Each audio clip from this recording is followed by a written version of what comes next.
నమస్తే వార్తలకు స్వాగతం నేను లక్ష్మి ముందుగా హెడ్లైన్స్ చూద్దాం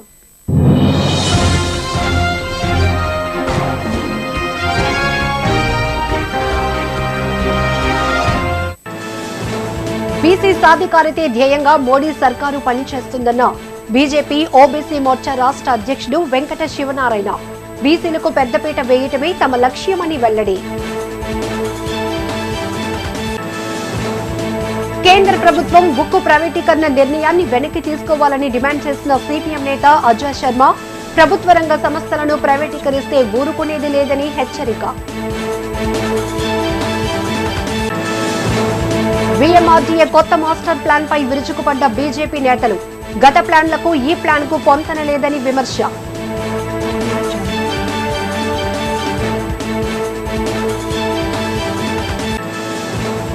ప్రయాణికుల భద్రతే లక్ష్యంగా ఆటో డ్రైవర్లు ముందుకు సాగాలని పిలుపునిచ్చిన ట్రాఫిక్ సీఐ గోపీనాథ్ ప్రయాణికులు ప్రీపెయిడ్ కౌంటర్ వినియోగించుకోవాలని సూచన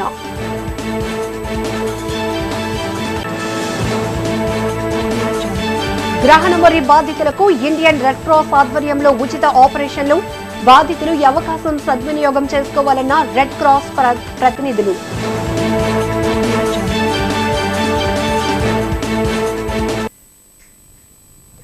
బీజేపీ అనుబంధ ఓబీసీ మోర్చా జిల్లా కార్యవర్గ సమావేశం పార్టీ నగర కార్యాలయంలో జరిగింది. ఈ సందర్భంగా విశాఖ జిల్లా పార్లమెంటు కొత్త కార్యవర్గాన్ని ఎన్నుకున్నారు.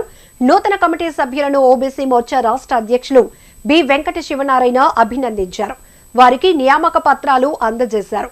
ఈ సందర్భంగా మాట్లాడుతూ బీజేపీ రాష్ట్ర అధ్యక్షులు సోము వీర్రాజు ఆదేశాల మేరకు ఓబీసీ మోర్చా సంస్థాగత నిర్మాణంపై దృష్టి సారించినట్లు తెలిపారు. ఆగస్టు 15 నాటికి అన్ని మండల కమిటీల సమావేశాలు పూర్తి చేయాలని రాష్ట్ర ఓబీసీ మోర్చా నిర్ణయించిందన్నారు. అనంతరం నూతనంగా ఎన్నికైన అధ్యక్షుడు పల్లి శ్రీనివాసులు నాయుడు కోశాధికారి శ్రీనివాసరెడ్డి మాట్లాడుతూ బీసీ సాధికారతే ధ్యేయంగా మోడీ సర్కారు పనిచేస్తుందన్నారు. బీసీలకు రాజ్యాధికారం కట్టబెట్టేందుకు బీజేపీ అన్ని విధాలుగా కృషి చేస్తుందని స్పష్టం చేశారు. బీసీల అభ్యున్నతికి పార్టీ బలోపేతానికి ఐకమత్యంగా పనిచేస్తామన్నారు. కార్యక్రమం నూతన కమిటీ ప్రతినిధులు పాల్గొన్నారు.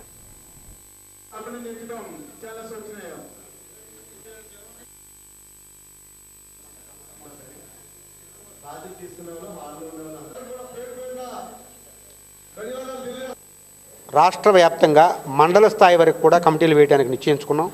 ఈ రోజున విశాఖపట్నం జిల్లా పల్లె శ్రీనివాసనాయుడు గారి ఆధ్వర్యంలో చక్కని కమిటీ వచ్చింది. అన్ని వర్గాలు అన్ని ప్రాంతాల నుంచి ప్రాతినిధ్యం ఇచ్చారు. జిల్లా కార్యవర్గ సమావేశం ఈరోజు జరుపుకున్నాం. రాబోయే రోజుల్లో నరేంద్ర మోదీ గారు బీసీ వర్గాలకు చేసేటటువంటి కార్యక్రమాలు ఏమిటి, వాటిని మనం ముందుకు ఎలా తీసుకువెళ్ళాలి, మన వర్గాలకు ఎలా అందాలే చేయాలి అనే దాని మీద ఈరోజు మేము చర్చ చేసుకున్నాం. రాబోయే రోజుల్లో మండల స్థాయిలో మండల కార్యవర్గ సమావేశాలు కూడా ఏర్పాటు చేసుకొని పేద ప్రజలకు నరేంద్ర మోదీ గారి పథకాలు అందించి రాబోయే రోజుల్లో 52% ఉన్నటువంటి బీసీ వర్గాలు కూడా అసెంబ్లీలో పార్లమెంట్లో 52% రావాలి. ఇదే ఓబీసీ మోర్చా యొక్క ముఖ్య లక్ష్యం. అది సాధించడానికి నరేంద్ర మోదీ గారికి మద్దతుగా ఈ కుల కుటుంబ పార్టీలలో బీసీలు ఉండకూడదు. మరో 1000 ఏళ్ళు ఉన్నా కానీ వీరికి అధికారం ఇవ్వరు. వీరు బ్రతకకుండా చనిపోకుండా బ్రతికేలాగా చూస్తారు తప్ప వీరి అభ్యున్నతి వీరి బిడ్డలు ఆత్మగౌరవం నిలబడేలాగా ఈ యొక్క పార్టీలు చేయవు అనే ఉద్దేశంతో అందరూ కూడా ఓబీసీలు అందరం కూడా నరేంద్ర మోదీ గారికి మద్దతుగా నిలబడుతున్నాం. నరేంద్ర మోడీ గారి ఆశయాలకు అనుగుణంగా వారిని అడుగుజాడలు నడిచి బీసీలందరూ కూడాను మంచిగా చేయాలని చెప్పి 2024కి ఓబీసీలు భారతదేశం పైన అధికారం సాధించాలి అన్నటువంటి ఉద్దేశంతో చేశారు. దీనికి గల రీజన్ ఒకటే చెప్తున్నాం. ఒక ఆంధ్రప్రదేశ్ పార్లమెంటరీ తీసుకున్నట్లయితే ఆంధ్రప్రదేశ్ పార్లమెంటరీ తీసుకున్నా లేదు అసెంబ్లీ తీసుకున్నా మనకి 175 సీట్లు ఉన్నాయి. కానీ పాపులేషన్ పరంగా క్యాలిక్యులేషన్ చేస్తే ఆంధ్రప్రదేశ్లో 53.4% బీసీ వర్గం అనేది ఉంది. కానీ దానికి తగ్గట్టుగా మినిస్టర్స్ లేరు, ఎమ్మెల్యేలు లేరు. వాళ్ళు ఇచ్చినటువంటి పర్సంటేజ్ అనేది కూడా తప్పు. ఇప్పుడు ఓట్ బ్యాంక్ ప్రకారంగా ఓటు అంటే రిజర్వేషన్ అనేది ఉండాలి తప్ప ఓట్ బ్యాంక్ ప్రకారంగా రిజర్వేషన్ అనేది లేదు అనేది దీని ప్రకారంగా బీసీ వర్గాలు అణగదొక్కుతున్నాయి. స్వతంత్రం వచ్చిన కాడి నుంచి కూడా బీసీ వర్గాలు అణగదొక్కుతున్నాయి. ఆ రిజర్వేషన్ సిస్టమ్ ఏంటో తెలియదు అనే ఉద్దేశం పైన Indian red cross society Andhra Pradesh శాఖ ఆధ్వర్యంలో విస్తృత సేవా కార్యక్రమాలు నిర్వహిస్తున్నట్లు చైర్మన్ ఏ శ్రీధర్ రెడ్డి తెలిపారు. జిల్లా పరిషత్ కోడలి జిల్లా శాఖ ప్రాంగణంలో ఏర్పాటు చేసిన మీడియా సమావేశంలో పాల్గొని మాట్లాడుతూ కోవిడ్ మొదటి 2 దశల్లో రాష్ట్ర వ్యాప్తంగా చేపట్టిన కార్యక్రమాల గురించి తెలిపారు. ప్రాణాపాయంలో ఉన్నవారికి రెడ్ క్రాస్ ఆక్సిజన్ బ్యాంకుల ద్వారా ఎందరికో ఉచితంగా ఊపిరిని అందించిందని తెలిపారు. రాష్ట్ర వ్యాప్తంగా 10 లక్షల ఫేస్ మాస్క్లను పంపిణీ చేశామని, దాదాపు 10 లక్షల మందికి ఉచిత భోజన సదుపాయం కల్పించామని వివరించారు. ఇప్పటి వరకు వేలాది మంది గ్రహణమొరి పిల్లలకు ఉచిత ఆపరేషన్లు నిర్వహించామని, ప్రత్యేక శిబిరాల ద్వారా ఇంకా వారిని గుర్తించి ఉచిత వసతి రవాణా సదుపాయాలతో శస్త్రచికిత్సలు నిర్వహిస్తున్నట్టు చెప్పారు. ఉచితంగా ఆహార అందజేయడంతో పాటు మరి మైగ్రెంట్ వర్కర్స్ కూడా మరి వారి సొంత రాష్ట్రాలు వెళ్ళటానికి కూడా రెడ్ క్రాస్ సహాయం చేయడమే కాకుండా వాళ్ళందరికీ ఉచిత రవాణా సౌకర్యం ఏర్పాటు చేయడం జరిగింది. అలాగే మరి Visakhapatnam red cross chairman doctor Sivanagender Reddy గత 20 సంవత్సరాలుగా మరి గ్రహణమరి బాధితులకు ఇప్పటి వరకు 8,000 పైగా శస్త్రచికిత్సలు చేయడం జరిగింది. నేను శివనాగేందర్ రెడ్డి ఇద్దరం కూడా ఓరల్ అండ్ మ్యాక్సిలోఫేషియల్ సర్జన్స్. మేమిద్దరం కూడా 25 ఇయర్స్గా ఇది మొదలుపెట్టాము. తర్వాత శివనాగేందర్ గారు విశాఖపట్నం వచ్చి 8,000 పైగా సర్జరీలు ఆయన ఒక్కళ్ళే ఆయన టీంతో కలిపి చేశారు. మరి ఇప్పటి నుంచి ఆంధ్రప్రదేశ్ రెడ్ క్రాస్ సంస్థ ఈ గ్రహణమొర్రి పిల్లలు ఎవరైతే ఉంటే వాళ్ళందరికీ కూడా ఉచితంగా శస్త్రచికిత్సలు చేస్తామని ఈ సందర్భంగా మీ అందరికీ తెలియజేస్తున్నాను.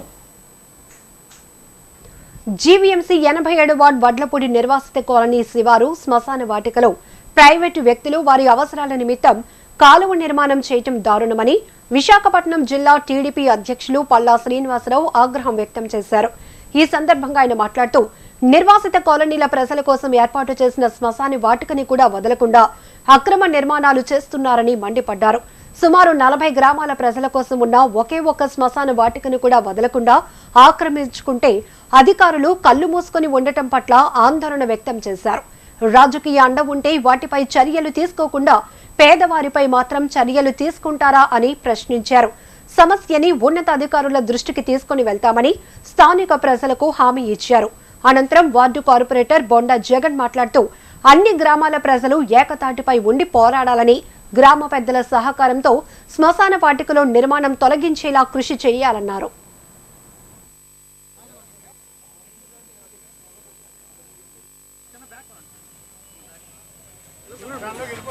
ఈ రిహాబిలిటేషన్కి సంబంధించినటువంటి గ్రామస్తులకు సంబంధించినటువంటి శ్మశానం, అలాగే ఇది కోర్మన్పాలెం రెవెన్యూకి సంబంధించినటువంటి భూమి. ఇది సుమారు 13-14 గ్రామాలకు సంబంధించినటువంటి శ్మశానం. ఆ శ్మశానానికి కేటాయించినటువంటిది దానికి బౌండరీ పూర్తిగా దాని బౌండరీస్ ఫిక్స్ అయిపోయి బౌండరీ వాళ్ళతో ఉన్నటువంటి శ్మశానాన్ని ఆక్రమించి రోడ్డు పేరిట మరి అక్కడ నిర్మాణం చేస్తున్నారు. దాన్ని తీవ్రంగా మేము ఖండిస్తున్నాం. మరి దీని వెనకాల మరి ఎంపీ గారు ఉన్నారు, అలాగే వారికి తిప్పల నాగిరెడ్డి గారు ఎమ్మెల్యే గారు సహకారం అందిస్తున్నారు. అలాగే ఇక్కడ స్థానికంగా ఉన్నటువంటి కొంతమంది నాయకుల ఒక సాయం కూడా తీసుకుంటారని చెప్పేసి మరి స్థానికులందరూ కూడా చెప్పడం జరిగింది. దీన్ని వెంటనే ఈ పనులు ఆపాలి.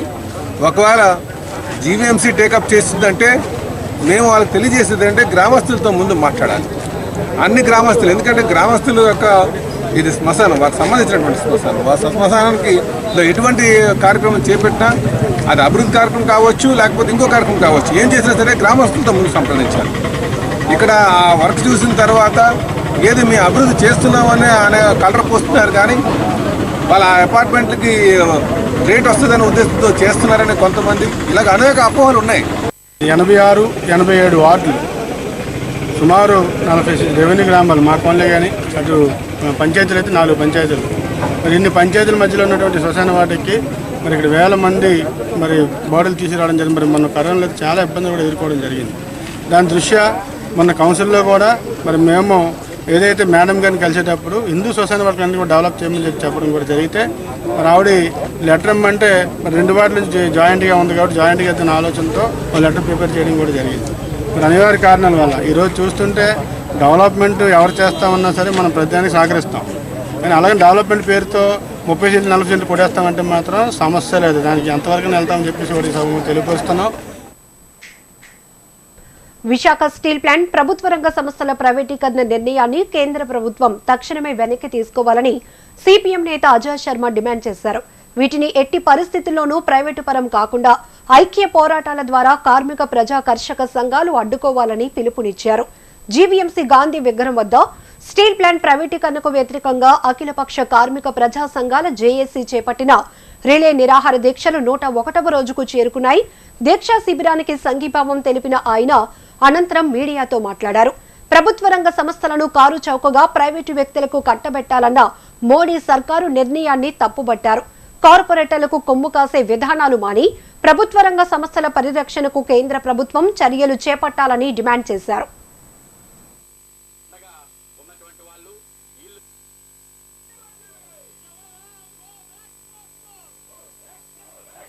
బహుశా కేంద్ర ప్రభుత్వం ఒక సందేశాన్ని ఇవ్వదలుచుకుందేమో, మీరు పోరాటం చేసినా నేను మాత్రం వెనక్కి తగ్గను అనేటువంటిది ఆ హెచ్చరిక మరి ప్రజానీకానికి ఇచ్చి వీళ్లలో నిరసన తీసుకురావాలనేటువంటి ఆలోచన కేంద్ర ప్రభుత్వానికి ఉండుంటుంది. అయితే కేంద్ర ప్రభుత్వం దృష్టిలో పెట్టుకోవాల్సింది ఏంటంటే, కేంద్ర ప్రభుత్వం ప్రైవేటీకరణ చేయాలని నిర్ణయం చేసిన వెంటనే కార్మికుల స్పందన ఏంటో చూసింది. బ్రహ్మాండంగా 2 బందులు కూడా జరిగాయి ఇక్కడ. ఇప్పుడు కూడా కేంద్ర ప్రభుత్వం ఈ 2 నోటిఫికేషన్లు ఇచ్చిన తర్వాత కార్మిక వర్గం అమోఘంగా స్పందించింది. చాలా పెద్ద ఎత్తున పోరాటాలు చేసి నీ సంగతి ఏదో తేలుస్తామని కేంద్ర ప్రభుత్వానికి కూడా హెచ్చరిక చేసింది. ఎవడు కొనుక్కుంటాడో రమ్మను చూస్తాం, ఇక్కడ విశాఖపట్నం నేల మీద కాలు పెట్టనమ్మ కొనుక్కునేవాడిని అనేటువంటి గట్టి హెచ్చరిక స్టీల్ ప్లాంట్ కార్మిక వర్గం కూడా చేసింది. వీఎంఆర్డీఏ రూపొందించిన మాస్టర్ ప్లాన్ పై బీజేపీ నేతలు ఆగ్రహం వ్యక్తం చేశారు. పార్టీ నగర కార్యాలయంలో ఏర్పాటు చేసిన సమావేశంలో ఎమ్మెల్సీ మాధవ్, మాజీ ఎమ్మెల్యే విష్ణుకుమార్ రాజు పాల్గొని మాట్లాడారు. గతంలో తయారు చేసిన మాస్టర్ ప్లాన్స్ కు ఈ మాస్టర్ ప్లాన్ కు అసలు పొంతనే లేదన్నారు. 75 లక్షల ప్రజలతో ముడిపడి ఉన్న ఈ మాస్టర్ ప్లాన్ ను ఆచితూచి రూపొందించాల్సిన అవసరం ఉందని అభిప్రాయపడ్డారు.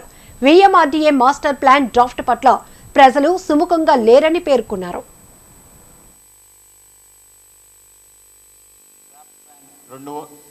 2041 అలాగే పర్స్పెక్టివ్ ప్లాన్ 2051 సంబంధించి ఏదైతే నోటిఫికేషన్ విడుదల చేశారో గత నెల 15న విడుదల చేసి ఈ నెల 16వ తారీఖు దానికి చివరి తేదీగా ప్రకటించడం జరిగింది. 30 రోజుల్లో దాంట్లో ఉండే అభ్యంతరాలు తెలియజేయండి అని చెప్పి ఆ మాస్టర్ ప్లాన్ నోటిఫికేషన్ పబ్లిక్కి రిలీజ్ చేయడం జరిగింది. నోటిఫికేషన్ ఏదైతే ఆలోచన చేశారో తప్పకుండా మాస్టర్ ప్లాన్ కావాలి విశాఖపట్నంకి. గతంలో 3 దఫాలు ఉడా ఏర్పడిన తర్వాత ఇప్పటికీ 3 దఫాలు మాస్టర్ ప్లాన్ తయారు చేయడం జరిగింది. అనేక రకాల ఆలోచనలతో ముందుకెళ్ళటం జరిగింది. మాస్టర్ ప్లాన్ తయారు చేయడంలో ఎటువంటి అభ్యంతరం లేదు. విశాఖపట్నం ఒక స్మార్ట్ సిటీగా మారిన తర్వాత వేల నిధులు కేంద్రం నుంచి రాష్ట్రానికి రావటం, అలాగే అనేక రకాలుగా ఈ ప్రాంతం మెట్రోపాలిటన్గా మారాలి అని చెప్పి, అలాగే అనేక రకాల విదేశీ సంస్థలు అలాగే విదేశాల నుంచి కూడా ఇక్కడ పెట్టుబడులు రావాలి, ఒక స్మార్ట్ సిటీగా డెవలప్ అవ్వాలి అంటే తప్పకుండా ఆ విధమైన మాస్టర్ ప్లాన్తో ఫ్యూచర్ ఆలోచనతో వెళ్ళాలి. విశాఖపట్నంలో లేకపోతే 3 జిల్లాలకి కలిపి ఒక మాస్టర్ ప్లాన్ వస్తుంది అంటే అది సంతోషపడవలసిన అవసరం. కానీ ఈ ప్లాను డ్రాఫ్ట్ ప్లాన్ చూసిన తర్వాత అమరావతి రైతులు ఏ విధంగా ఇబ్బంది పడుతున్నారో, వాళ్ళ జీవితాలు ఏ విధంగా నాశనం చేసినాయో ఇది వరకు ఉన్న ప్రభుత్వాలు, అదేవిధంగా ఈ 3 జిల్లాల ప్రజలు కూడా తీవ్రమైన మనోవేదనకి గురి అవ్వటం మాత్రం ఖాయం. ఇది మాస్టర్ ప్లాన్ చూస్తే తెలుస్తుంది.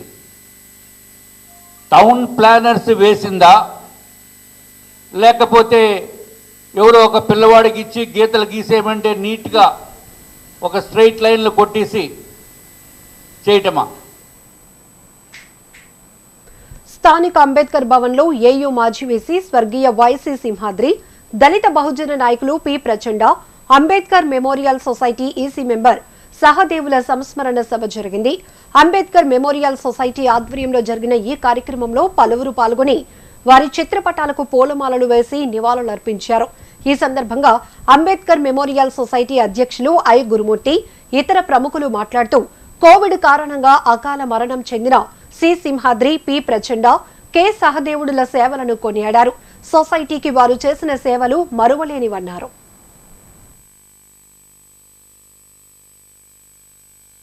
ప్రొఫెసర్ వైసి సింహాద్రి గారు one of the greatest academician. వారు ఆంధ్ర యూనివర్సిటీ, నాగార్జున, తర్వాత బెనారస్, ఈ రెండు యూనివర్సిటీస్ కూడా Benaras and Nagarjuna very tough universities. అలాంటి వాటిలో కూడా వారు చాలా దేదీప్యమానంగా చక్కగా good relations maintain with the management at the same time with the students, ఆ రకంగా చెప్పుకోవచ్చు.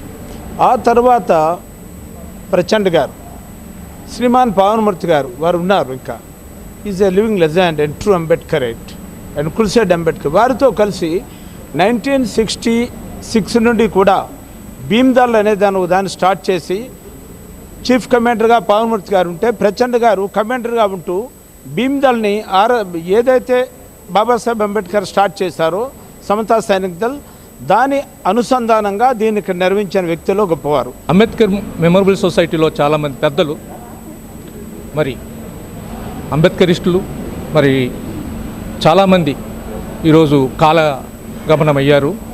ఈ యొక్క పరిస్థితుల్లో మరి మేమంతా కలిసి మేము ఈ సంస్కరణ సభకు జరపాలని మేము నిశ్చయించుకున్నాము.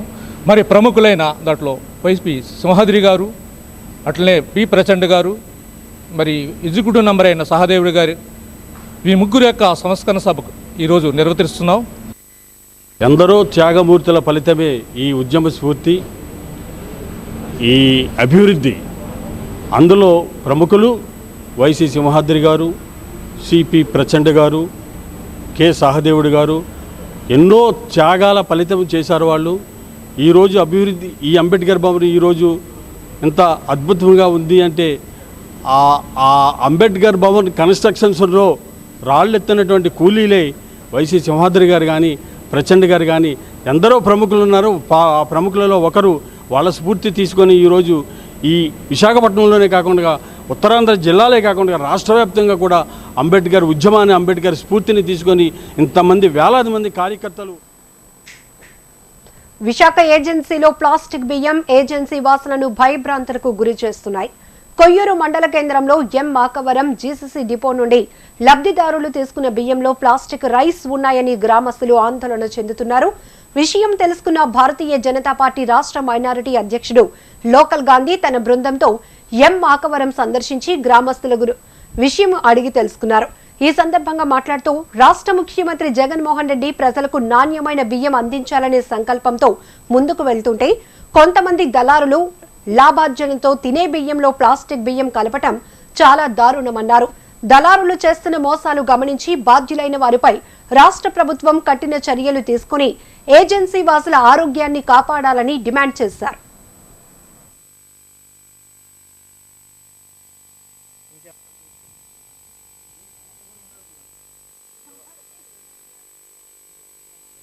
ఇప్పట్లానే ఆ రోజు 6వ డేట్ అండి. ఆ రోజు డిపోకి వెళ్ళాం రైస్ తీసుకురావడానికి. సాయంత్రం వెళ్ళి తీసుకొచ్చిన తర్వాత నైట్ మేము అదే రైస్ తినాలి. ఎందుకంటే మాకు మళ్ళీ పండించిన రైస్ అంటే లేదు కనుక ఆ రైస్ తినాలండి. నైట్ వెతుకుతూ ఉండగా రాళ్ళు కాకుండా అక్కడ రైస్కి ఆ ప్లాస్టిక్ రైస్కి చాలా డిఫరెంట్ ఉండిందండి. చూసాము, డౌట్ వచ్చిన తర్వాత అది దాన్ని కొంచెం కొరికి చూసామండి. అది అసలు మొక్కలు అవ్వట్లేదు, సాగుతుంది కానీ మొక్కలు అవ్వట్లేదు. అవ్వకపోతే ఇది ఏం చేసామంటే మా పెద్దవాళ్ళకి చెప్పామండి. వీధిలో చెప్తే వాళ్ళు ఏం చేశారంటే పంచాయతీ ప్రెసిడెంట్ ఉన్నారు కదండి, ప్రెసిడెంట్ గారికి చెప్తే ఏంటనేది తర్వాత పై అధికారులకు చెప్పారు. వాళ్ళు వచ్చేమో నిన్న ఈవినింగ్ వచ్చారండి. విఆర్ఓ మేడం గారు వచ్చి చెక్ చేశారు. నెక్స్ట్ ఈ రైస్ తినకండి, తర్వాత మీ పై అధికారులకు చెప్తాను, చెప్పిన తర్వాత ఏం చేయాలనేది చెప్తామని చెప్పారు. 24 కుటుంబాలకి ఇచ్చిన రైస్ జూలై 6వ తారీఖున ప్రతి ఒక్క కుటుంబానికి ఇచ్చిన రైస్లో ఈ ప్లాస్టిక్ రైస్ ఉందని ఇక్కడ వీరు చెప్తున్నారు. ఆ తర్వాత ఇక్కడున్న స్థానిక సర్పంచ్ ద్వారా విఆర్ఓకి తెలియజేయటం, విఆర్ఓ ఇక్కడికి వచ్చి నిన్న వీరందరికీ అప్పుడే రైస్ తినొద్దని చెప్పటం, సో ఆ విధంగా చేయటం సంతోషకరం. అయితే జగన్ ప్రభుత్వం అంటే అధికారంలోకి రాకముందు సన్న బియ్యం ఇస్తామని ప్రామిస్ చేయడం జరిగింది.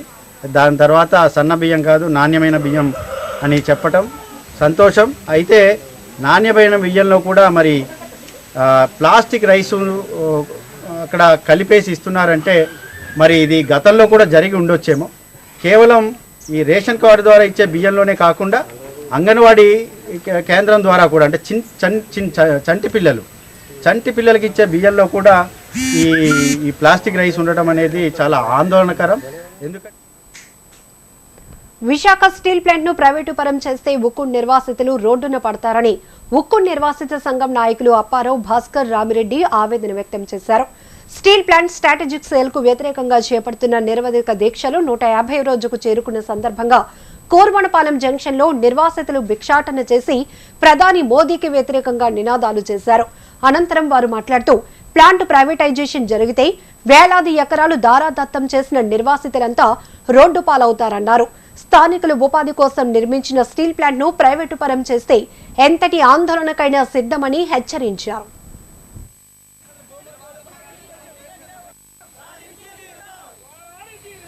ఇప్పుడు మోడీ గారు బీజేపీ ప్రభుత్వం మా గుండెల్లో పెద్ద బాంబు పేల్చింది. ఈ స్టీల్ ప్లాంట్ ని ప్రైవేటీకరణ చేస్తానని, ప్రైవేటీకరణ చేస్తే మరి ఆ రోజు ఇచ్చినటువంటి మా భూముల పరిస్థితి ఏంటి, ఆ రోజు మాకు ఇస్తానన్న ఉద్యోగాల పరిస్థితి ఏంటి, ఆ రోజు మా తరాలు బాగుంటాయి, మా భవిష్యత్తులు బాగుంటాయని చెప్పిన మీ సొల్లు మాటలు ఏంటి అని నేను ప్రశ్నిస్తున్నాను. ఈ రోజు మా నాన్నగారికి ఉద్యోగం లేకుండా ఆయన అడుక్కునే పరిస్థితి అయిపోయింది. ఈ రోజు కేంద్ర రాష్ట్ర ప్రభుత్వాలు ప్రతి ఇంటికి ఉద్యోగం ఇస్తారని చెప్పి ఆ రోజు మా దగ్గర 26,000 ఎకరాల భూమిని తీసుకున్నారు. కానీ ఈ రోజు చూస్తే మాకు ఉద్యోగం కాదు కదా, కనీసం మా వంక చూసే పరిస్థితి కూడా కనబడలేదు. అందుకని ఎలక్షన్ వచ్చినప్పటికీ కూడా ఇక్కడ ఎమ్మెల్యేలు కానీ, ఎంపీలు కానీ, సీఎంలు కానీ ప్రతి ఒక్కరు కూడా వచ్చి ముందుగా గాజువాక నియోజకవర్గం వచ్చిందంటే ఇక్కడ నిర్వాసితులకి అందరికీ శాశ్వత పరిష్కారం చేస్తాం. మా ప్రభుత్వం హయాంలోకి వస్తే మాత్రం నిర్వాసితులకు సంపూర్ణంగా మేము పరిష్కారం చేస్తామని చెప్పడం తప్ప ఈ రోజుకి కూడా ఒక్క నాయకులు కూడా మేము స్పందించకపోవడం చాలా బాధాకరం. కేంద్ర ప్రభుత్వం మొండి వైఖరికి నిరసనగా మరి వారు ఇంకా కూడా 29వ తారీఖు లోపు బిడ్లు అవి వేసి ఓపెన్ చేద్దామన్న నిర్ణయానికి వ్యతిరేకంగా మరి నిర్వాసితుల ఐక్య పోరాట సమితులు వారి ఈ రోజు పరిస్థితులకు అనుగుణంగా ఈ రోజు పరిస్థితులకి భిన్నంగా భూములు ఇచ్చి 26,000 ఎకరాలు భూములు ఇచ్చి మరి 40 సంవత్సరాల తర్వాత కూడా ఉద్యోగం లేకుండా, అలాగే నిర్వాసితుల కాలనీలో ఎటువంటి ఉపాధి లేకుండా మరి ఉద్యోగులు ఏమితో దారిద్ర్య స్థితిలోకి, పేదరికంలోకి నెట్టుబట్టి నిర్వాసితుల పరిస్థితికి అద్దం పట్టేలా మరి ఈరోజు మనం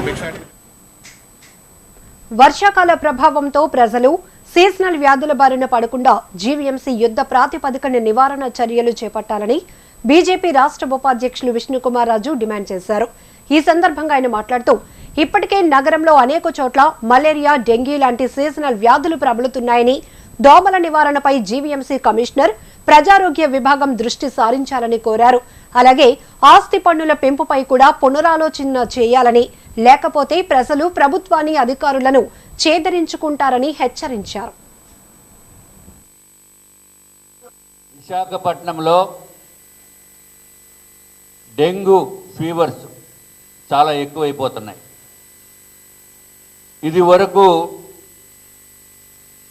నేను అసెంబ్లీలో కూడా చూశాను. పాత ప్రభుత్వము చంద్రబాబు నాయుడు గారి పైన దోమలపై దండయాత్ర అంటూ ఎగతాళి చేసిన మంత్రుల్ని కూడా నేను అసెంబ్లీలో వాళ్ళ సమావేశాల్లో నేను టీవీలో చూడటం జరిగింది. ఇప్పుడు అసలు విశాఖపట్నంలో దోమల నివారణ గురించి ఏమి చేస్తున్నారు? ఆల్రెడీ డెంగ్యూ విపరీతంగా స్ప్రెడ్ అవుతుంది. ఇదేదో పైకి చెప్పేదే కాదు, మా ఇంట్లోనే ఇద్దరికి వచ్చింది ఇప్పుడు.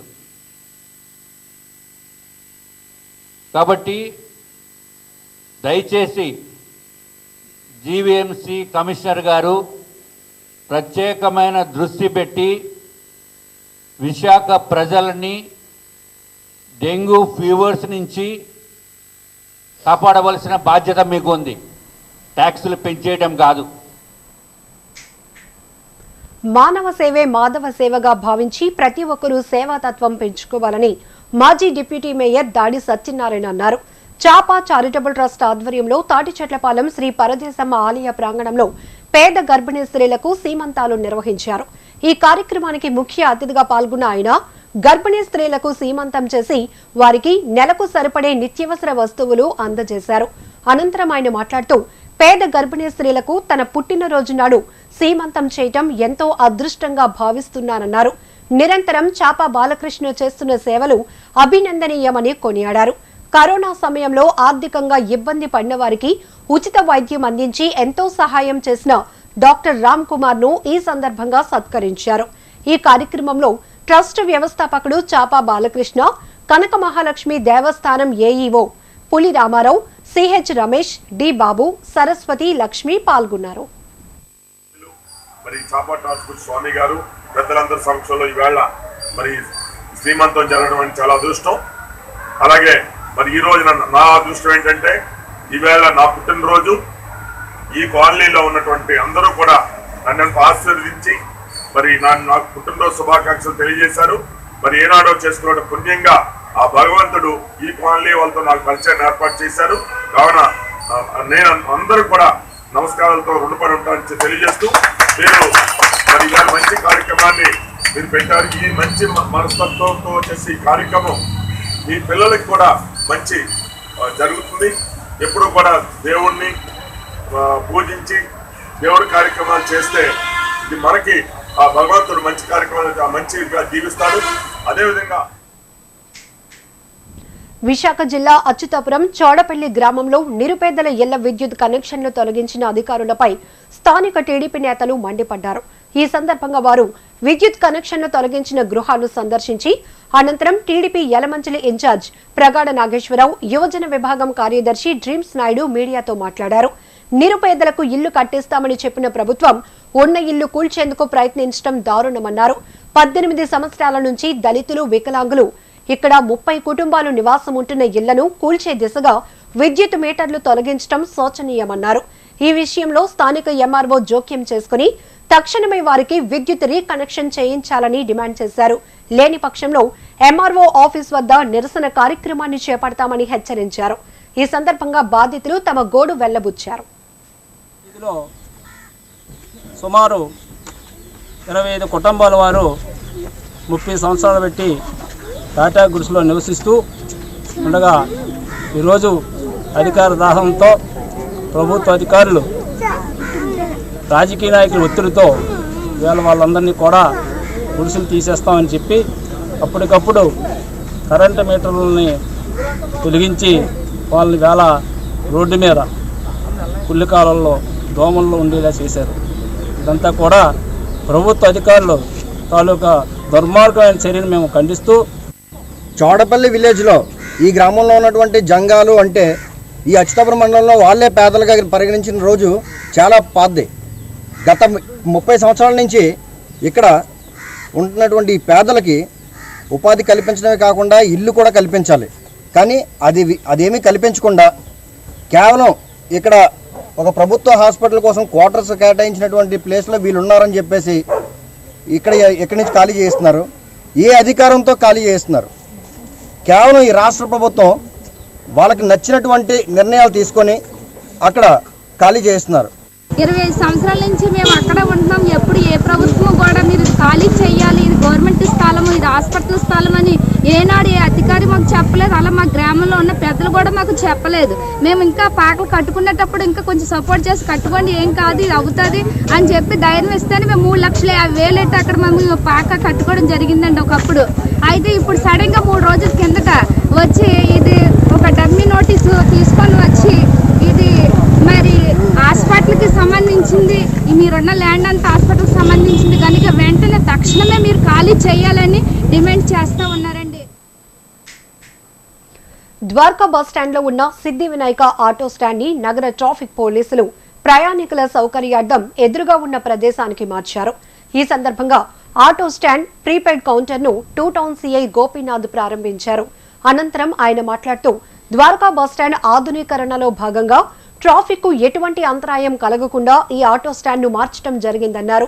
అసోసియేషన్ అధ్యక్షులు సిఐటియు నాయకుడు సత్యనారాయణ మాట్లాడుతూ అనేక సంవత్సరాలుగా ప్రయాణికుల మన్ననలు పొందుతున్న తాము ప్రయాణికులకు ఎటువంటి అసౌకర్యం కలగకుండా పోలీసుల సూచనతో బస్టాండ్ ఎదురుగా ఉన్న ప్రాంతానికి మార్చామన్నారు.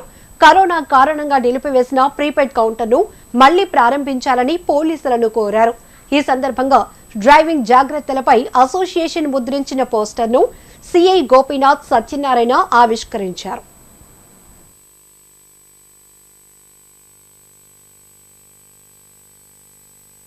ఈ ఆటో స్టాండ్ అనేది మొదట మనకి ద్వారకా బస్ స్టేషన్ కాంప్లెక్స్లో అటువైపు ఉండేది. తర్వాత దాన్ని కొన్ని పరిస్థితుల వల్ల ఆర్టీసీ వల్ల కొత్తగా ఎక్స్టెన్షన్ చేయటం వల్ల మార్చడం జరిగింది. ఈ ప్లేస్కి మనం మార్చడం జరిగింది. ప్రీపెయిడ్ ఆటో స్టాండ్ అంటే ప్రయాణికుల్ని చేర్చడానికి టోకెన్ సిస్టమ్ అనేది ఇదివరకు ఉండేది. కరోనా వల్ల ఆగిపోయింది. కాబట్టి ఇప్పుడు ఇక్కడ నుంచి ఈ కరోనా తగ్గిన తర్వాత దాన్ని ఆలోచన చేసి మళ్ళీ టోకెన్ సిస్టమ్ అనేది మొదలుపెట్టడం జరుగుతుంది. అప్పటి నుంచి ఇక్కడ నుంచి క్రమశిక్షణ మీద ఆటోలన్నీ కూడా వరుసగా ప్రయాణికులు తమ గమ్యస్థానానికి చేర్చుకునే విధంగా ఏర్పాటు చేయడం అనేది ప్రారంభించడం జరుగుతుంది. దానికోసం ఇక్కడ ప్రీపెయిడ్ ఆటో స్టాండ్ అనేది కొత్తగా మళ్ళీ దీన్ని ఓపెనింగ్ చేయడం జరిగింది. ఏదే ద్వారకా బస్ స్టేషన్ అయితే ఉందో ఇందులో గత 40 సంవత్సరాలుగా ఆటో స్టాండ్ అనేది ఉన్నది. ఈ ఆటో స్టాండ్ని ఇప్పుడు ఇలా ఆర్టీసీ వాళ్ళ డెవలప్మెంట్ అవసరాల రీత్యా అవతల సైడ్ ఉన్న స్టాండ్ కాస్త యువతల వరకు కేటాయించి ఆటో స్టాండ్ ఇక్కడ ప్రారంభించడం చేసుకోమని చెప్పారు. దాని మూలంగా మన ట్రాఫిక్ ఏడీసీపీ గారు, ట్రాఫిక్ సిఏ గారు, ట్రాఫిక్ లాండార్డ్ సిఏ గారు వీళ్ళందరూ కూడా వచ్చి దీన్ని పరిశీలన చేసి ఈ మూలకి బాగానే ఉంటుంది కాబట్టి ఇక్కడ మీరు పెట్టుకొని చెప్పడం జరిగింది. ఆ సందర్భంగా ఈ ఆటో స్టాండ్ ఇక్కడ మార్చడం జరిగింది. ఇక్కడ ముఖ్యంగా ఏంటంటే ఆటో స్టాండ్లో కొన్ని నిబంధనలతో కలిపి నడుస్తున్న ఆటో స్టాండ్ ఏది, ఎందుకంటే ప్రజానీకం చాలామంది ఎక్కడెక్కడి నుంచో దూర ప్రాంతాల నుంచి ఇక్కడ ప్రయాణం చేసి వస్తుంటారు. వాళ్ళకి పశ్చిమ మధ్య వాయవ్య బంగాళాఖాతంలో అల్పపీడనం ఏర్పడే అవకాశం ఉందని వాతావరణ కేంద్రం తెలిపింది. దీని ప్రభావంతో రాగల 2 రోజుల పాటు అటు తెలంగాణ ఇటు ఆంధ్రప్రదేశ్లో మోస్తారు నుంచి భారీ వర్షాలు పడతాయని వెల్లడించింది. కోస్తా ఆంధ్ర, రాయలసీమలో కొన్ని చోట్ల భారీ నుంచి అతి భారీ వర్షాలు పడే అవకాశం ఉందని పేర్కొంది. ఈ కారణంగా తీరం వెంబడి 60 కిలోమీటర్ల వేగంతో ఈదురుగాలులు వీస్తాయని వాతావరణ శాఖ అధికారులు వెల్లడించారు.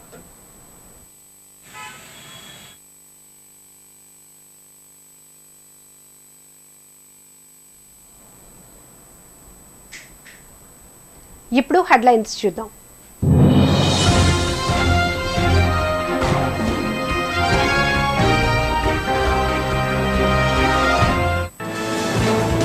బీసీ సాధికారతే ధ్యేయంగా మోడీ సర్కారు పనిచేస్తుందన్న బీజేపీ ఓబీసీ మోర్చా రాష్ట్ర అధ్యక్షుడు వెంకట శివనారాయణ. బీసీలకు పెద్దపీట వేయటమే తమ లక్ష్యమని వెల్లడి.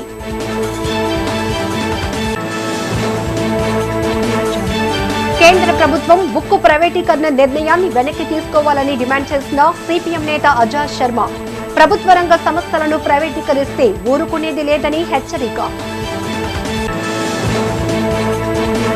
విఎంఆర్డీఏ కొత్త మాస్టర్ ప్లాన్ పై విరుచుకుపడ్డ బీజేపీ నేతలు. గత ప్లాన్లకు ఈ ప్లాన్ కు పొంతన లేదని విమర్శ.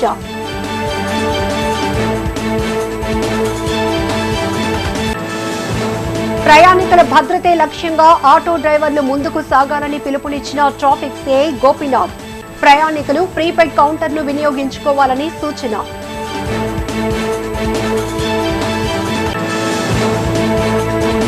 గ్రహణమొరి బాధితులకు ఇండియన్ రెడ్ క్రాస్ ఆధ్వర్యంలో ఉచిత ఆపరేషన్లు. బాధితులు ఈ అవకాశం సద్వినియోగం చేసుకోవాలన్న రెడ్ క్రాస్ ప్రతినిధులు.